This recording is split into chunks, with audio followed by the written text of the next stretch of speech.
So that's where we would have the potential to see a tornado touch down. This is the same storm that earlier touched down in Westmoreland. But right now, what we have is a Doppler radar indicated tornado, and it's a very impressive storm cloud that's over Topeka right now, no doubt. This is one that certainly probably remember for a long time after watching this one go through. And looking from Menninger Hill in Topeka. A report from Emergency Management in Jefferson County on some rotation near the Calhoun Bluffs. Calhoun Bluffs, okay. Thank you, Doug. Jeremy, thanks. The worst of tonight's storms hit Westmoreland, where one person was confirmed to have been killed. 13's Michaela Kelly reports live from the town, where authorities have updated the situation throughout the night. Well, Victoria, right now I'm outside one of just many houses that was destroyed as a result of today's tornado. Pottawatomie County officials say that the northern part of Westmoreland received the brunt of today's damage. 22 homes were completely destroyed, while 13 experienced recoverable damage. First responders from across the surrounding counties and the state arrived quickly to help assess and clean up. We had Manhattan Fire here, I believe Wabunsee County Sheriff's Office, Wamego Police, I believe St. Mary's, Kansas Highway Patrol. There's a lot of folks that came in here. State of Kansas, I believe, is here, and they came together for the community to do a good job. And I'm surprised at how fast it is wrapped up with the amount of damage that they had. Right now, they're working to get power back on inch by inch as it is safe to do so. Also, the Red Cross has opened a shelter at Rock Creek High School in St. George for those who may need a place to stay tonight. Victoria? All right, Michaela Kelly tonight, thanks so much. And of course, a lot of you shared images of the storm tonight as it moved through. Now, Tanya captured this shot of the funnel near Westmoreland. Here is another image of the funnel from east of Westmoreland, and this one was captured north of St. George. The storm also sparked warnings in Nemaha County. This image was captured south of Centralia. Now, we also got several videos as well. As you can see here, this is one sent in by Mike, and Mike says he saw the storm that was near Centralia, as where you can see that funnel there. Now, you can share your photos using Send It In or through the Weather Pictures Gallery on our website at WIBW.com. And another line of storms moved through northern Shawnee County into Jefferson County. Winds topped 80 miles per hour, sending limbs down around Countryside Church on K4.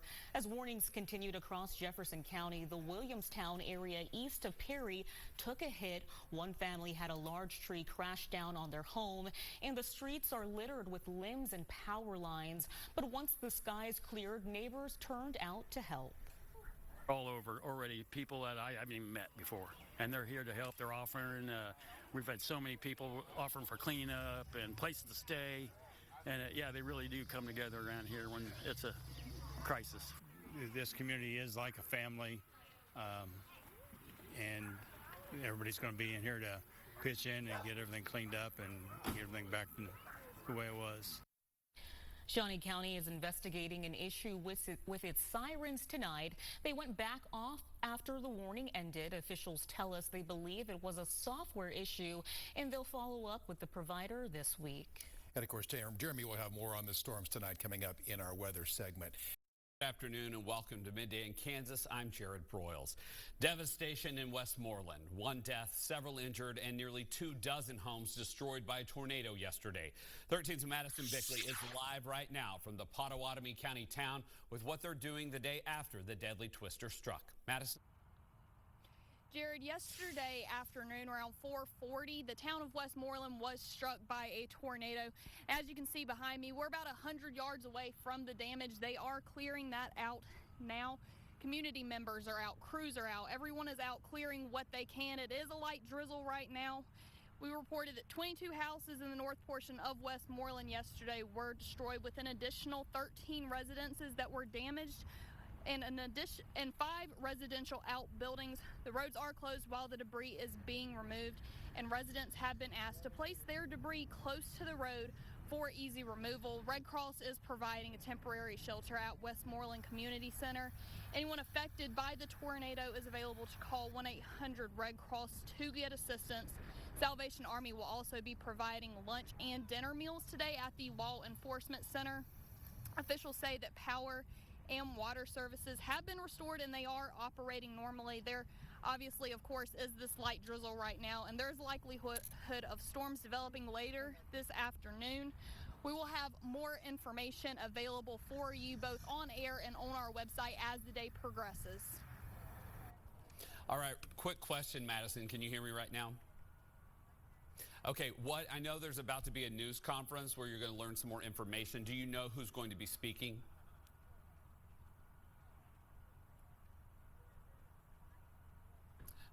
Okay, I don't think she can hear us, but we'll find out. I do believe at least a resident will be speaking in addition to officials. Thank you, Madison.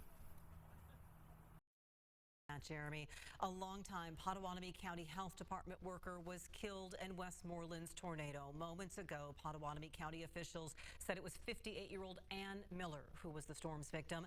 Miller was a longtime resident and described as the welcoming face of the county's health department. Our Sky Eye drone just shows the widespread destruction in the town. A National Weather Service had assessment teams on site today. They rated it as an EF3, a 100-yard wide storm with winds clocking 140 miles per hour along a 2.5-mile path. We have team coverage as volunteers and work crews have been out overnight and throughout this morning and day. 13's Madison Bickley is live in Westmoreland to bring us the latest on those efforts. Melissa, here in Westmoreland, volunteers and work crews have been out all day trying to remove all of the damage and debris left behind from the tornado that happened here yesterday. I spoke with one family earlier who lost everything. You never think it's going to happen to you. Josh and Carrie Cruzy were in Topeka when they heard a tornado touch down near their home in Westmoreland. I figured everything would be kind of okay, but it's not. All the windows are busted, but maybe a couple.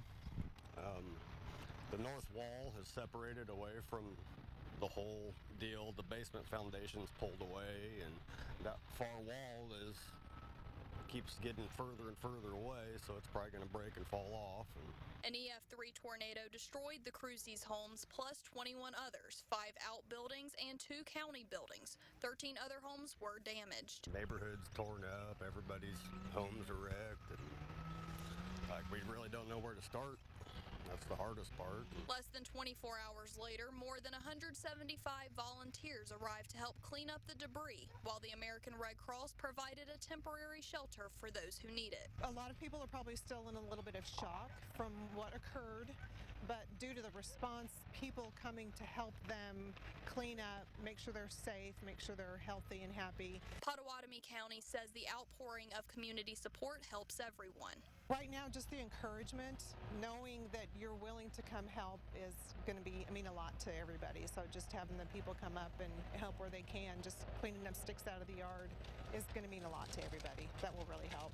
But at the end of the day, the Cruzy family says they're just happy to be okay. Thank God all these people are here. It's amazing, the help from the community and everybody.